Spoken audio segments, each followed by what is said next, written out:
The countdown is on to the Great North American Eclipse. Action News Jax First Alert Chief Meteorologist Mike Burrish spoke to University of North Florida students who are more than excited. The countdown is on to the Great North American Eclipse, and no one is more excited than these UNF students. The total eclipse, I'm so ready for it to blow my mind. I'm very, very excited. It's like my first solar eclipse with my own two eyes. As exciting as the eclipse is, some very important work is going on too. These UNF students and their professor, Dr. Patel, are working with NASA, taking all kinds of measurements, quite literally, in the stratosphere and beyond. Our target altitude was about 85,000. But they reached more than 105,000 feet up, and we made a nice flight, successfully recovered. Data are very good.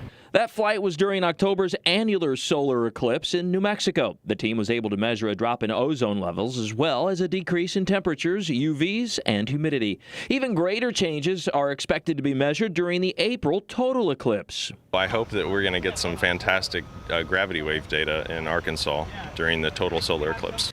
High-altitude gravity waves can have a major impact to us on Earth because the waves can help cause a wide variety of weather, including thunderstorms. The students have a big part in making sure all the I's are dotted and T's are crossed, beginning on the ground. The eclipse soundscapes, and that it records all so we put it on a tree or at ground level 2 days before the eclipse, and then we keep it there until 2 days all the way after the eclipse.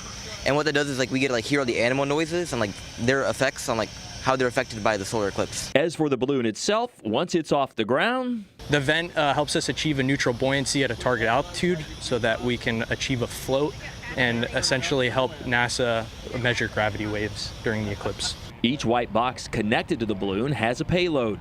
Consists of the iridium, the spot tracker, the 360 camera, the 180 camera. So we get footage from the 360 as it's all the way up in the stratosphere, as it's descending all the way down from 130,000 feet all the way down to the ground. So this is a test run today, and hopefully the weather will be this gorgeous with a lot of sunshine. But you can see the balloon is launched. It's tethered this time around, but each box is sending data back. Sends it back to the ground right here at this station, where they can get all the information and eventually come together to make some priceless measurements during the total solar eclipse. What we do here is the ground station tracking. This is where we get the live pathing of the balloon itself.